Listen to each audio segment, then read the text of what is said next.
नमस्कार दोस्तों, स्वागत है आप सभी का आपके अपने YouTube channel objective centre GK पर। इस वीडियो में हम लोग भारत की पंचवर्षीय योजनाओं से रिलेटेड इंपॉर्टेंट क्वेश्चन देखेंगे।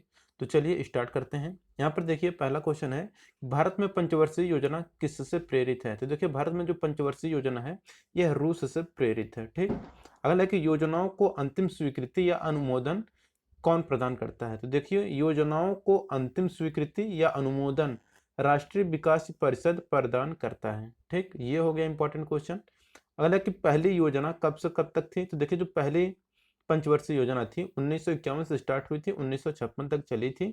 और यह देखिए हेराल्ड डोमर मॉडल पर आधारित है। तो पहली योजना किस पर आधारित है? तो हेराल्ड डोमर मॉडल पर आधारित है, जिसमें कृषि को सर्वोच्च प्राथमिक प्रदान की गई थी। तो सर्वोच्च प्राथमिकता प्रदान की गई थी कृषि को। किस मॉडल पर आधारित थी? तो हेराल्ड डोमर मॉडल पर आधारित थी। और जो पहली योजना थी यह 1951 से 1956 के बीच चली थी। ठीक। अगला है कि जो दूसरी पंचवर्षीय योजना थी इसका क्या हाल है? तो देखिए हम लोग देख लेते हैं।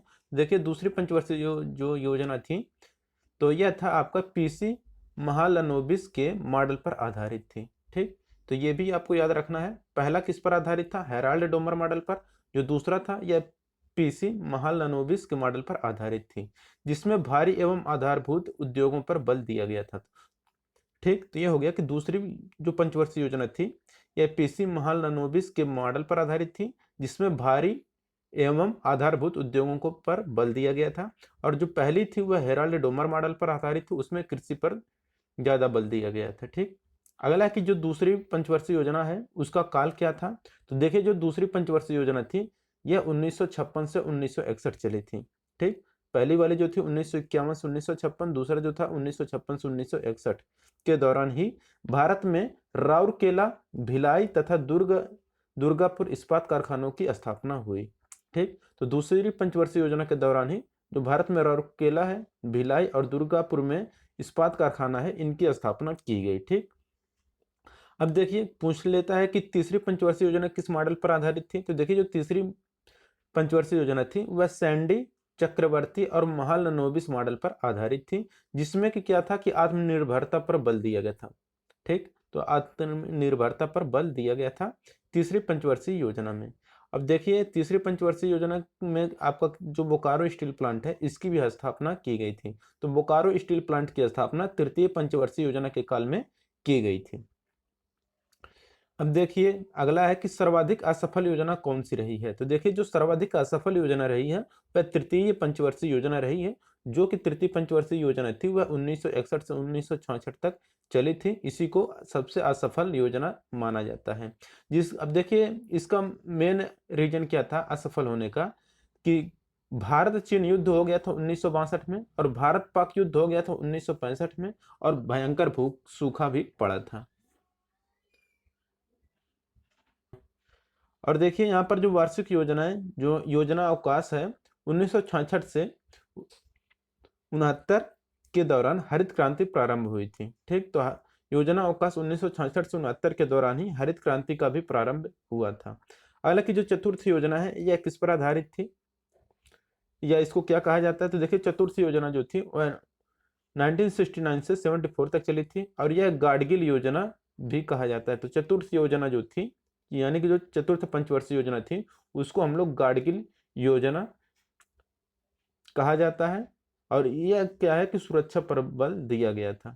तो सुरक्षा पर बल दिया गया था चौथी पंचवर्षीय योजना में, और जो चौथी पंचवर्षीय योजना है उसको गाडगिल योजना भी कहा जाता है।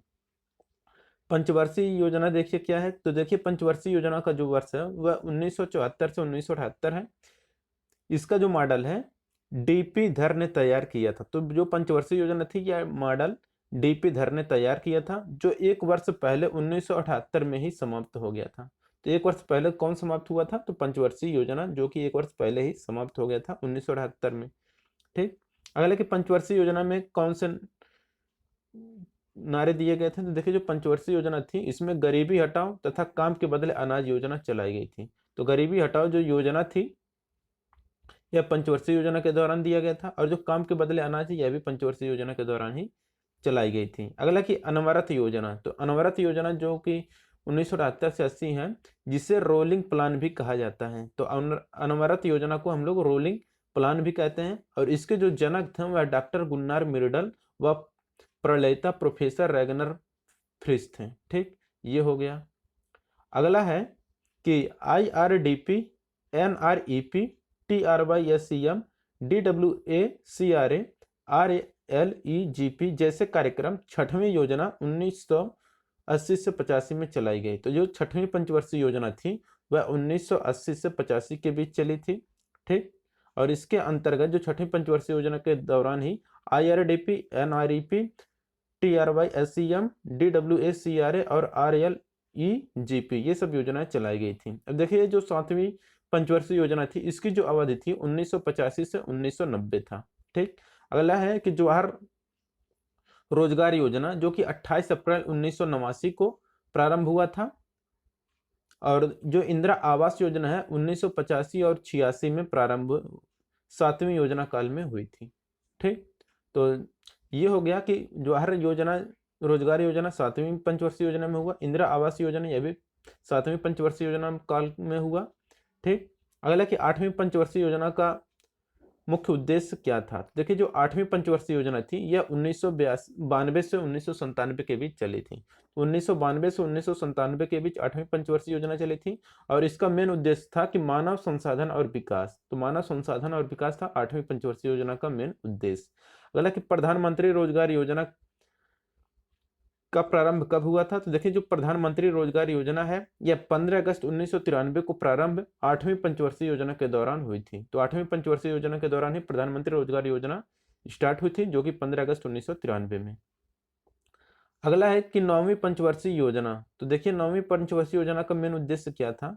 तो देखिए नौवीं पंचवर्षीय योजना का उद्देश्य सामाजिक न्याय और असमानता के साथ आर्थिक विकास था। तो सामाजिक न्याय और असमानता के साथ आर्थिक विकास था नौवीं योजना का उद्देश्य। हालांकि 10वीं पंचवर्षीय योजना की अवधि क्या है। तो देखिए 10वीं पंचवर्षीय योजना की जो अवधि है यह 2002 से लेकर 2007 तक थी। ठीक, 10वीं अब तक की सबसे सफल योजना है। तो जो 10वीं पंचवर्षीय योजना थी यह सबसे सफल है। ठीक, असफल कौन थी, तीसरी। सफल कौन सी है, 10वीं, सबसे ज्यादा सफल है। 11वीं पंचवर्षीय योजना जो थी इसकी अवधि क्या थी। तो 2007 से 2012 थी 11वीं पंचवर्षीय योजना। ठीक, अब देखिए जो है हमारा 12वां पंचवर्षीय योजना। तो 12वां पंचवर्षीय योजना की जो अवधि है यह 2012 से 17 है। ठीक, तो 2012 से लेकर 17 तक है 12वीं पंचवर्षीय योजना। और यहाँ पर देखिए 12वीं पंचवर्षीय योजना का मेन उद्देश्य था कि तीव्र संपोषणीय व अधिक समावेशी विकास था। तो 12वीं पंचवर्षीय योजना का मेन उद्देश्य क्या है, तीव्र संपोषणीय व अधिक समावेशी विकास। तो दोस्तों ये कुछ इंपॉर्टेंट क्वेश्चन थे जो कि अक्सर पंचवर्षीय योजना से पूछा करते हैं। तो इस वीडियो में हमने कवर कर लिए पंचवर्षीय योजना से जो इंपॉर्टेंट क्वेश्चन थे। वीडियो अगर अच्छा लगा हो तो वीडियो को जरूर लाइक करिए और अपने दोस्तों के साथ शेयर करिए। मिलेंगे नेक्स्ट वीडियो में। Thank you.